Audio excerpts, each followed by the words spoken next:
तो सारी चीज़ें बेसिक डेटाबेस मैनेजमेंट सिस्टम्स में थी। अभी एडवांस डेटाबेस मैनेजमेंट सिस्टम्स क्या है हमारे पास?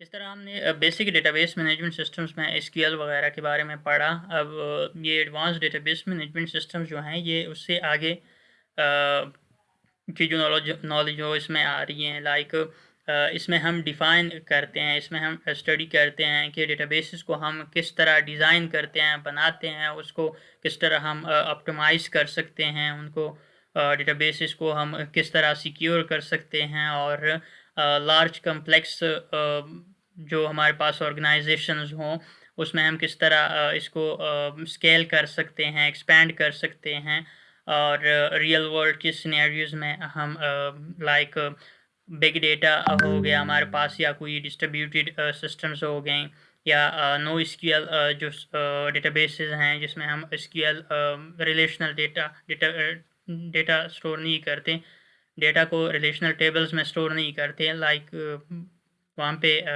डेटा नो एसक्यूएल होता है, स्ट्रक्चर नहीं होता, अनस्ट्रक्चर होता है उसमें डेटा। तो उनको हम कैसे मैनेज करेंगे, कैसे डिज़ाइन करेंगे, तो ये सारी चीज़ें एडवांस डेटाबेस मैनेजमेंट सिस्टम्स में आती हैं।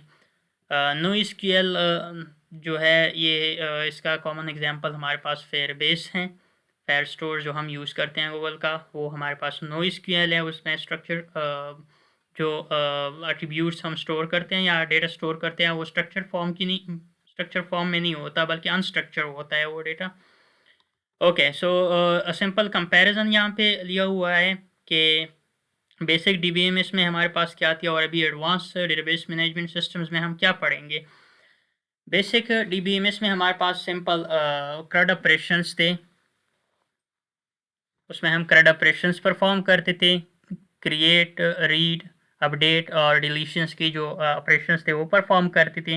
लेकिन एडवांस डेटाबेस मैनेजमेंट सिस्टम्स में हम क्या करते हैं कि क्वेरीज़ को ऑप्टिमाइज़ करते हैं, ऑप्टिमाइजेशन क्वेरीज़ की करते हैं और इंडेक्सिंग करते हैं डेटा की और क्वेरीज़ की डिफरेंट ऐसे स्ट्रक्चर में कि डेटा ऐसे अंदाज में हम रख लें कि कोई भी अगर हमने कोई इंडेक्स एक्सेस करना हो तो वो एफिशिएंटली हम इंडेक्स कर लें या डेटा में अगर हमने मॉडिफिकेशंस करनी हो तो एफिशिएंट हो या कोई डेटा को हमने डिलीट करना हो, कोई भी ऑपरेशंस हमने परफॉर्म करना हो तो वो एफिशिएंट हो ज़्यादा as compare to DBMS, basic DBMS.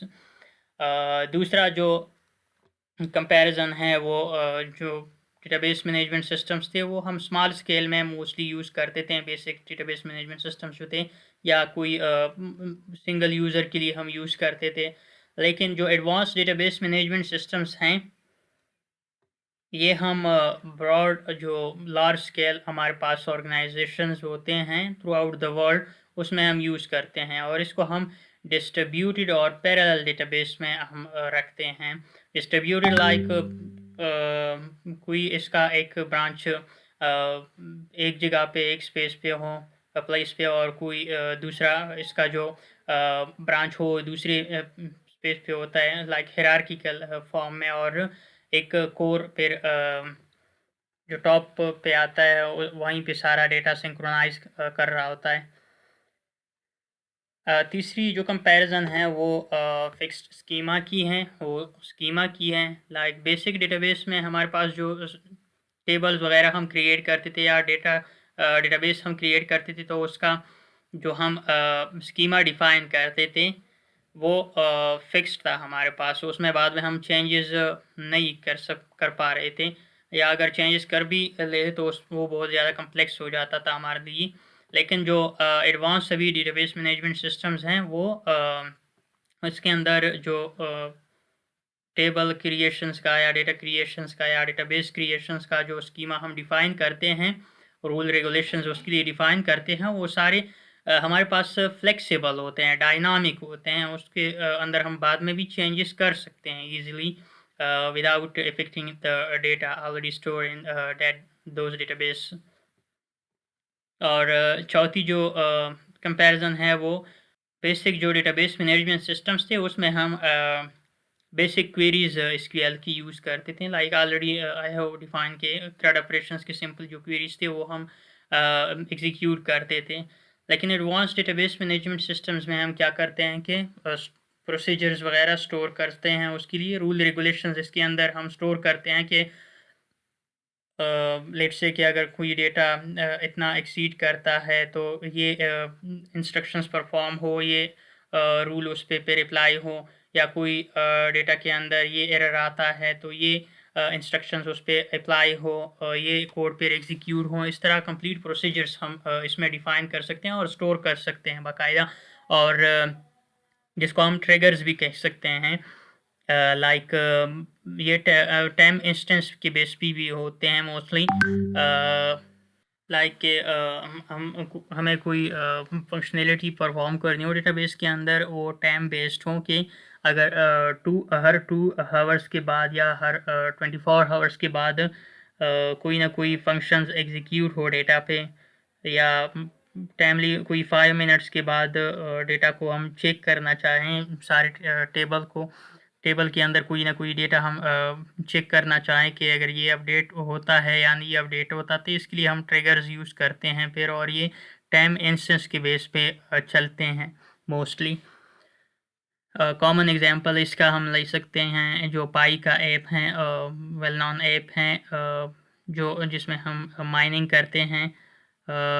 उसका अगर आपने देखा हो तो वो 24 आवर्स के बाद वो आपकी जो माइनिंग है वो ऑटोमेटिकली स्टॉप हो जाती है। दोबारा आपने ऐप पे आना होता है, ऐप को खोलना होता है और पाई माइनिंग आपने दोबारा से स्टार्ट करनी होती है, वो एक बटन को प्रेस करके, माइनिंग के बटन को प्रेस करके। तो ये टाइम इंस्टेंस वहाँ पे लगा होता है डेटाबेस के अंदर।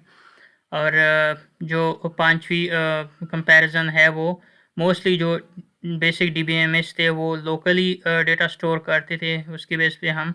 लेकिन जो एडवांस डेटाबेस मैनेजमेंट सिस्टम्स है इसके अंदर हम डेटा जो है वो क्लाउड बेस्ड स्टोर करते हैं, बिग डेटा का इसके अंदर हम इंटीग्रेशन भी करते हैं, जिसके बेस पे हम डेटा की एनालिसिस भी कर सकते हैं इजीली। और जो डेटा होता है वो हमारे पास ऑनलाइन होता है तो उसकी लॉस्ट होने के खतरात बहुत कम हो जाते हैं, और किसी भी जगह से हम इजीली उसको एक्सेस कर सकते हैं। मल्टीपल प्लेटफॉर्म्स में भी हम एक्सेस कर सकते हैं इजीली, क्योंकि इंटरनेट के थ्रू उसको हम एक्सेस करते हैं तो ईज़िली होता है। कॉमन एग्जांपल इसका हम ले सकते हैं, जो हमारे पास जीमेल अकाउंट है उसके साथ ऑलरेडी अटैच हैं। गूगल हमें 15 GB फ्री स्पेस देता है, वो गूगल ड्राइव जो हम यूज़ करते हैं। तो Google drive is a common example हम ले सकते हैं क्लाउड का। Okay, so why it matters कि हम advance database management systems use करें। रियल वर्ल्ड सिनेरियोज़ में अगर हम देख लें तो जो रियल कंपनीज़ है हमारे पास, लाइक बैंकिंग सिस्टम्स हैं आजकल के दौर में। कोई अकाउंट हमने किसी बैंक में खोला हो, एक ब्रांच में एक जगह पे, लेकिन वो दूसरी जगह फार अवे, लाइक पेशावर में कोई अकाउंट हमने खोला हो किसी यूबीएल के ब्रांच में, तो कराची जाके भी यूबीएल के ब्रांच में हम अपना एटीएम कार्ड यूज़ कर सकते हैं, अपना जो डेटा हो या कोई ट्रांजैक्शन वगैरह हम ईज़िली कर सकते हैं। किस तरह से ये कर सकते हैं, एडवांस डेटाबेस मैनेजमेंट सिस्टम्स इसमें यूज़ हुए हैं और हर जगह हम इजीली डेटा को एक्सेस करते हैं। और जिसके थ्रू जो कंपनी है या ऑर्गेनाइजेशन है, लाइक यूबीएल बैंक, वो इज़ अ लार्ज ऑर्गेनाइजेशन है हमारे पास, तो मिलियन ऑफ रिकॉर्ड्स वो डायरी बेस पे स्टोर करते हैं, अपडेशंस करते हैं, क्योंकि मल्टीपल यूज़र्स, मिलियन यूज़र्स की वो ट्रांजैक्शन होती रहती हैं with in minutes, with in seconds. तो इसको हैंडल करने के लिए हमें एक ऑप्टिमाइज्ड और एफिशिएंट सिस्टम की ज़रूरत होती है, और डेटाबेस मैनेजमेंट सिस्टम्स की भी ज़रूरत होती है इसके अंदर। दूसरी अगर हम देख लें, ई कॉमर्स के जो मल्टीपल प्लेटफॉर्म्स हैं, लाइक अमेज़न या दराज वगैरह, जहाँ पे वेंडरिंग और प्रोडक्ट्स की सेलिंग होती हैं, तो उसके अंदर भी एडवांस डेटाबेस मैनेजमेंट सिस्टम्स की हमें ज़रूरत है, क्योंकि ह्यूज ट्रैफिक वहाँ पे होती हैं लोगों की, और अगर एडवांस सिस्टम्स वो यूज़ ना करें, ऑप्टिमाइज्ड डेटाबेस वो यूज़ ना करें, तो डेटा का सिंपल डेटा रिट्रीवल भी बहुत ज़्यादा मुश्किल हो जाएगा वहाँ पे। मतलब ज़्यादा टाइम लेगा वो, अगर ज़्यादा टाइम लेगा तो जो ट्रैफिक आ रही हैं वो सारी इफ़ेक्ट हो सकती हैं, क्योंकि लोग उससे फिर मतलब कोई वहाँ पे फिर परचेसिंग नहीं करेगा, वहाँ पे उस पेज को लैंड नहीं करेंगे, वहाँ पे विज़िट नहीं करेंगे अमेज़न या दराज़ वगैरह भी, क्योंकि उनका जो प्लेटफ़ॉर्म है वो एफ़िशिएंट नहीं है, तो ट्रैफ़िक उनकी मुतासिर हो सकती हैं। तो they must use advanced database management system in order to again user for user flexibility.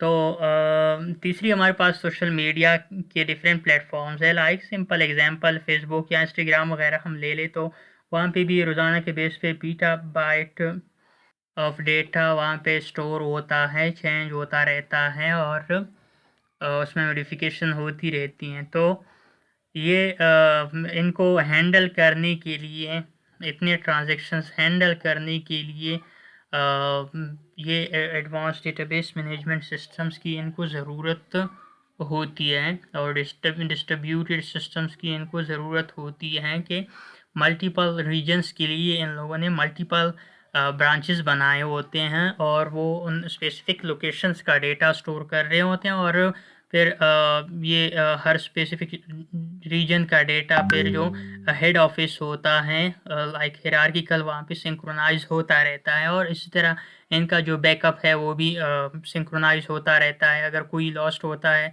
किसी स्पेसिफिक रीजन के डेटाबेस में डिस्ट्रीब्यूटेड सिस्टम्स में, तो वो ऑलरेडी फिर उनका डेटा वहाँ पे बैकअप पड़ा होता है, तो वहाँ से वो रिस्टोर कर सकते हैं इजीली बैकअप से।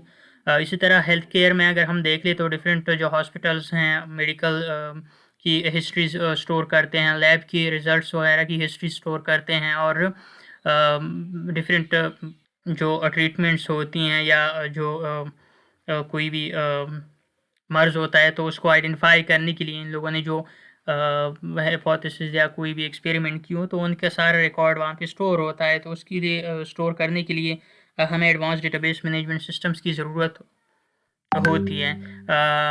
चौथा हमारे पास एयरलाइंस का सिनेरियो है रियल वर्ल्ड का, कि हम देख लें कि ऑनलाइन जो हम टिकट वगैरह की परचेसिंग करते हैं, या कोई भी सीट वगैरह की मैनेजमेंट से सीट बुक करते हैं, तो ये सारी चीज़ें एक दिन में कितनी ट्रांज़ैक्शंस होती है, इसमें बहुत ज़्यादा होती है। तो लार्ज स्केल में ये डेटा रोज़ाना के बेस पे प्रोड्यूस होता है, और डेटा में चेंजेस होती हैं, मॉडिफ़िकेशन होती हैं, तो रिकॉर्ड हमने रखना होता है। तो इसके लिए हमें एडवांस डेटाबेस मैनेजमेंट की सिस्टम्स की ज़रूरत होती है।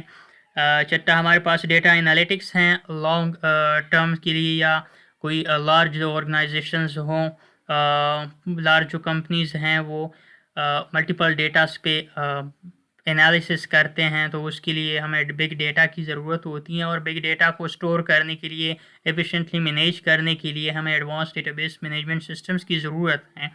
डेटा एनालिसिस में हम क्या करते हैं कि डिफरेंट डेटा पैटर्न्स हम आइडेंटिफाई करते हैं, और लेकिन ये कम डेटा पे पॉसिबल नहीं होता, सही से इसके रिज़ल्ट नहीं आते, तो इसके लिए हमें ह्यूज डेटा की ज़रूरत होती है, और ह्यूज डेटा को स्टोर करने के लिए एफिशिएंटली हमें एडवांस डेटाबेस मैनेजमेंट सिस्टम्स की तरफ जाना होता है।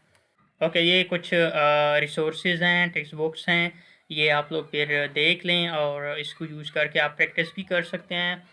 लाइक ये वेबसाइट्स हैं, इस पे ऑनलाइन आप प्रैक्टिस कर सकते हैं इजीली, और ये टूल्स अगर आप लोग लोकली इंस्टॉल कर लें, तो इस पे आप लोग अगर प्रैक्टिस करना चाहें तो इस पे प्रैक्टिस कर सकते हैं।